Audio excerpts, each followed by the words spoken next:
Bonjour à tous et bienvenue dans notre nouvel épisode Kingdom Life Project. Dans ce podcast, nous parlons de maturité chrétienne, nous parlons du royaume, comment vivre les principes du royaume, comment grandir en étant des représentants du royaume partout où nous sommes, comment être en fait, on va dire, des ambassadeurs de ce royaume, comment rendre le royaume de Dieu attractif pour qu'il puisse être manifesté partout où nous sommes.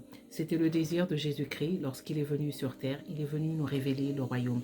Alors dans Kingdom Life Project, nous parlons de situations de notre vie chrétienne et comment est-ce que nous devons réagir en ambassadeurs du royaume.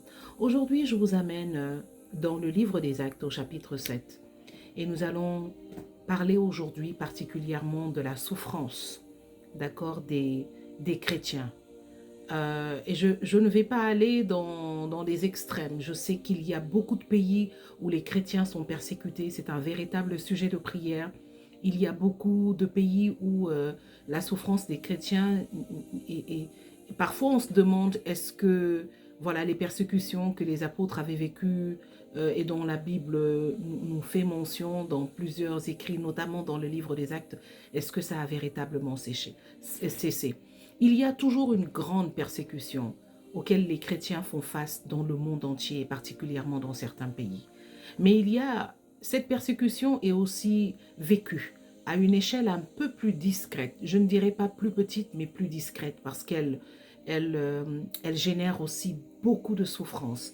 Alors, c'est de la même manière, quand on parle de violence, de souffrance, vous voyez, on a souvent tendance à ne faire mention que de violence et de souffrance physique. Il y a aussi la violence et la souffrance psychologique, émotionnelle, qui peut-être n'est pas aussi visible, aussi choquante, mais qui a autant d'impact. Et aujourd'hui, nous allons parler de la souffrance des chrétiens à un niveau psychologique et émotionnel, à une échelle un peu plus discrète, comme je le disais tantôt, pas plus petite, mais je dirais plus discrète, c'est-à-dire la souffrance des chrétiens dans leur famille, ou alors dans leur communauté, dans leur groupe.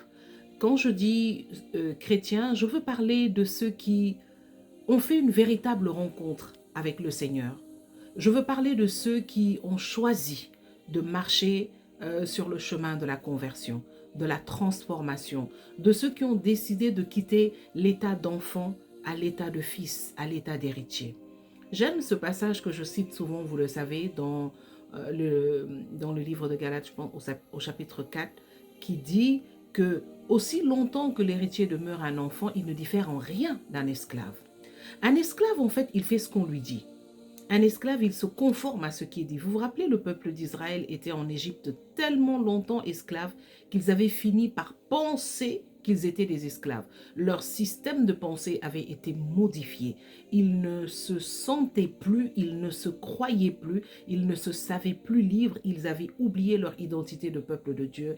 Et c'est ce qui a fait qu'ils ont dû passer un reset time dans le désert pour pouvoir réacquérir ces réflexes de conquérants, d'hommes libres, de personnes qui devaient prendre possession. C'était un training time pour être des personnes capables de reprendre possession du territoire qui devait leur être donné. C'est de la même manière que souvent, lorsque nous sommes dans une situation d'esclave, nous ne nous rendons pas compte de la situation. Nous agissons conformément à ce qui est donné par la société, par l'environnement, sans nous rendre compte en fait que nous sommes des followers, alors que en tant que chrétiens matures, en tant qu'ambassadeurs du royaume, nous sommes des leaders.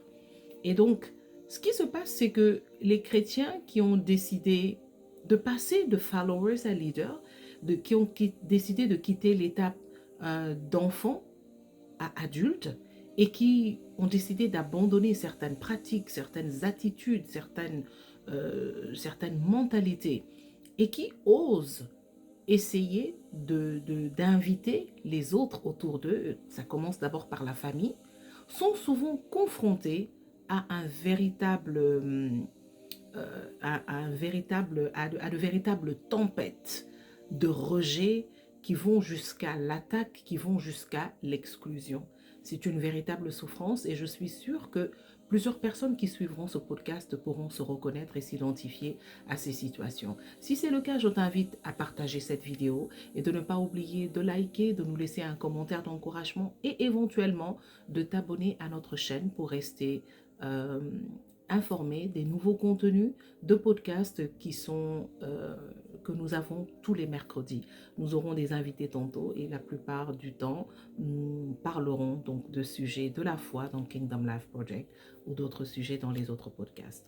Aujourd'hui, nous sommes en train de parler de la souffrance des chrétiens dans leur groupe, surtout quand ils sont des nouveaux chrétiens. Alors, le défi, c'est de rencontrer Jésus-Christ, de décider de lui donner sa vie et de commencer par marcher comme tel.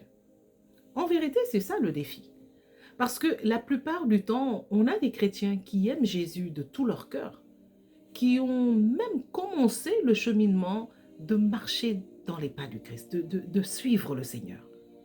Mais ils ne sont pas encore arrivés à cette étape d'audace, de courage, d'affirmer maintenant leur foi et de commencer à la vivre en faisant face au rejet, à la critique. Une critique acerbe et violente. Et je suis sûre que ceux qui suivent ce podcast pourront s'identifier à cela. Et ça commence généralement par la famille. Je ne sais pas si vous pouvez le dire en commentaire. Hein? Tu veux nous montrer que tu es plus chrétien que nous? Ah, d'accord, ce sont ces comportements des charismatiques là. Si vous êtes catholique, on vous dira, ah, d'accord, tu veux maintenant faire comme les protestants. Comme si les protestants étaient plus chrétiens que les catholiques. Vous voyez? Alors, ce sont des difficultés que les chrétiens qui ont décidé de marcher comme des chrétiens matures rencontrent. Je ne sais pas trop ce qui se dit dans les autres groupes ou dans les autres dénominations, mais je sais qu'il y a beaucoup de difficultés comme ça. Il faut faire comme tout le monde pour avoir la paix. Il faut suivre ce que tout le monde dit pour avoir la paix, pour rester dans la cordialité. Mais lorsque nous sommes brûlés par le Saint-Esprit, lorsque Jésus-Christ nous a rencontrés sur la route comme il l'a fait avec Paul et il nous a fait tomber de ce cheval d'ignorance, quelque chose change d'une manière significative dans notre vie. Il y a subitement ce réveil qui fait que nous ne pouvons plus marcher comme les autres, et peu importe ce que les autres pensent. Et au début, c'est une véritable souffrance, croyez-moi. Mais la vérité, c'est que c'est le chemin, c'est le cheminement du mis à part. Si tu es en train de suivre ce podcast, je pense que rien que le titre du podcast « Mis à part » a dû t'attirer, parce que tu sais ce que c'est. Alors, quand on dit « mis à part », ça veut dire « réservé ». Ça veut dire détaché du groupe.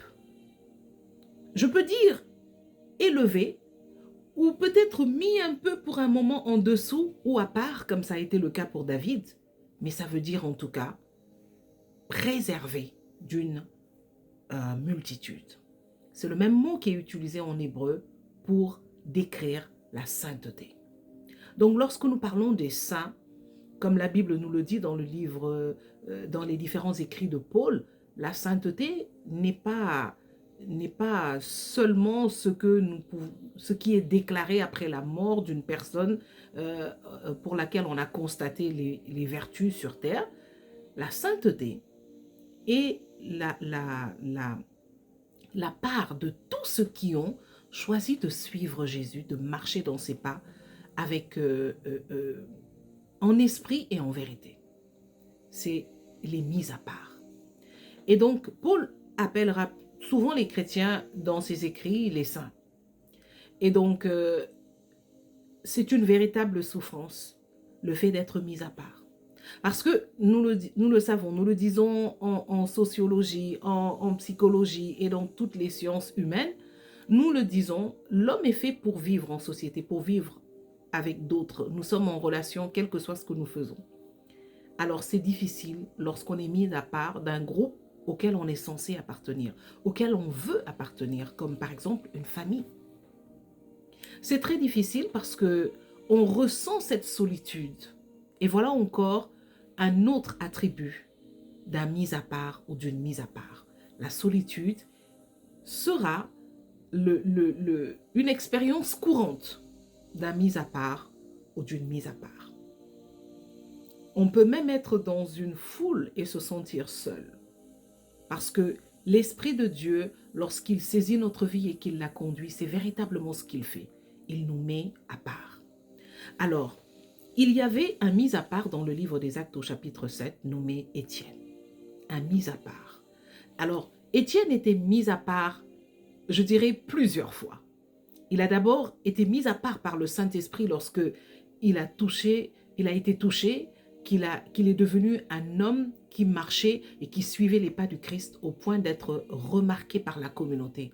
Et quand les apôtres vont demander de chercher des hommes pleins de foi, de droiture, et qui pouvaient les suppléer dans leur tâche d'évangélisation, tout le monde va désigner Étienne comme étant un homme plein de l'esprit. Rien que par cette description, Étienne est un mis à part.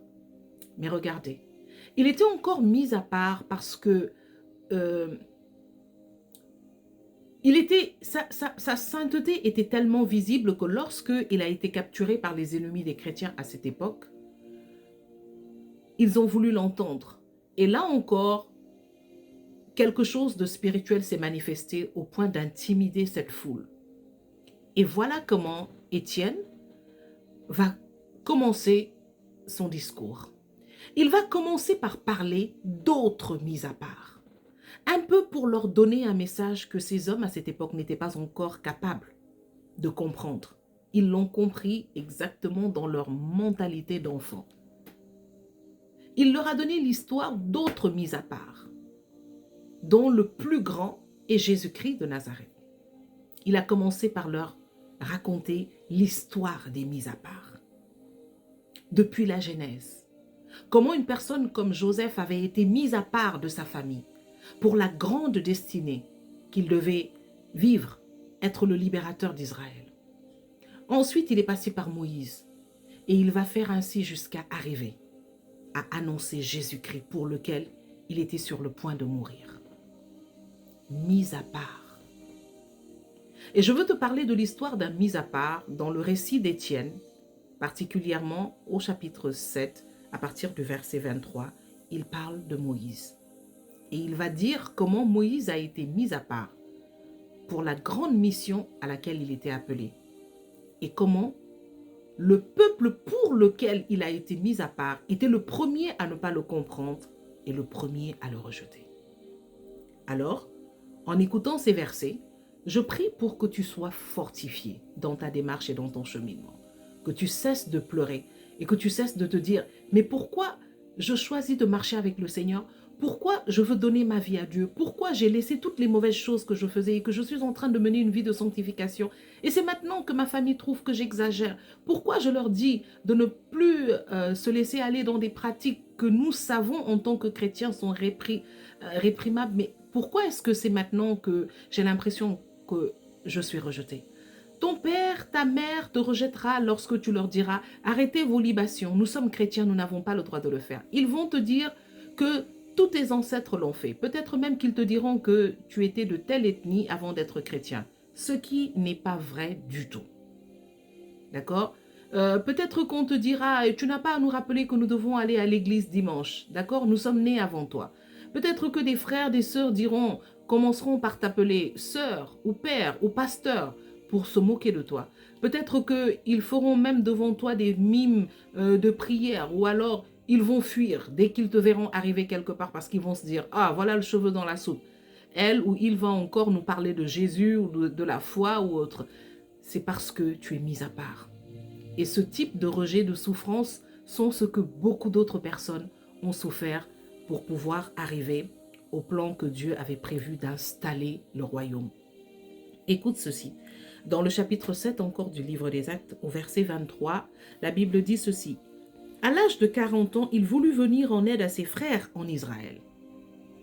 Voyant que l'on maltraitait l'un d'eux, il prit sa défense et pour le venger, tua l'Égyptien qui le maltraitait. Il pensait que ses frères comprendraient que Dieu voulait se servir de lui pour les libérer, mais ils ne le comprirent pas. La vérité est que il y a dans toutes les familles un Moïse, un Jésus-Christ, un Joseph. Quelqu'un qui sera la porte de Jésus-Christ de Nazareth pour faire son entrée et pour que sa gloire puisse éclater dans cette famille. Il y aura toujours un Moïse, un Joseph, un Jésus dans toutes les familles, dans toutes les communautés. Ça peut être dans ton service. Mais laisse-moi te rassurer ici en te disant que la première étape, c'est qu'ils ne le comprendront pas. Ils vont te traiter exactement comme un trouble fait. Et ça peut aller jusqu'à te traiter comme un véritable ennemi. Tu vas pour cela entendre plein de choses, comme Moïse a entendu ici dans les versets qui vont suivre. Ces hommes qu'il a défendus, d'accord, au prix de sa vie, parce que s'il avait été pris sur ce fait, il aurait été tué. Ces hommes même vont se retourner contre lui pour lui dire « Qui t'a érigé maître sur nous? Est-ce que tu veux nous tuer comme tu as fait pour l'Égyptien ?» Ils vont non seulement l'exposer, mais ils vont le rejeter violemment. Alors, ce que tu es en train de vivre comme rejet dans ta communauté, dans ton groupe, tu ne dois pas le prendre personnellement. Tu dois te dire que c'est une étape et bâtir ta résilience parce que le royaume n'est pas de l'amusement. Et être représentant d'un royaume comme celui de Jésus-Christ n'est pas une petite chose.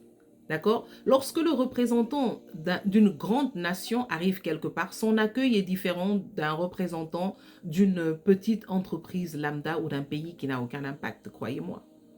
Regardez lorsqu'on accueille dans un pays des ambassadeurs de différents pays. Vous verrez tout de suite la différence en fonction de ce qu'ils représentent. Et je voudrais te dire que tu es un représentant du royaume de Dieu dans ta famille, dans ton environnement. Et c'est normal que le changement, il y a un combat invisible qui se livre. Et lorsque tu viens annoncer ce royaume, en vérité, tu viens annoncer une puissance. Et il faut qu'avec puissance, le royaume ennemi aussi marque son opposition. Ce que tu dois faire simplement, c'est de faire preuve de résilience, de sérénité et de confiance. Lorsque l'on sait ce qu'on vient annoncer et lorsque l'on sait avec qui on marche avec sérénité et confiance. On est prêt à affronter tout ce qui se passe devant nous parce qu'on sait que ceux qui sont avec nous sont plus nombreux que ceux qui sont en face de nous. Et donc, la parole dit ici qu'il a pris la défense de ses frères égyptiens, mais il ne comprenait pas que Dieu voulait se servir de lui. De la même manière, ceux qui s'opposent à toi, qui te disent « Ah, tu n'as pas à nous dire ceci, on l'a fait avant toi, on a été chrétien avant toi, est-ce que tu veux nous montrer que tu pries plus que nous? Ah, d'accord, maintenant c'est la Bible. Ah, ok, ce sont tes nouveaux amis. Ah, c'est parce que tu suis trop de vidéos. Ah, d'accord, maintenant tu suis tel pasteur. Ah, maintenant tu suis tel prêtre. Ah, maintenant tu es dans tel groupe. » Tu vas entendre toutes sortes de choses désagréables et parfois pas du tout appropriées. Mais c'est parce qu'ils ne comprennent pas. Ils ne comprennent pas. Est-ce que tu te fâcherais avec un enfant de 2 ans qui te dit « tu n'es pas gentil parce que tu lui as retiré un couteau de la main ».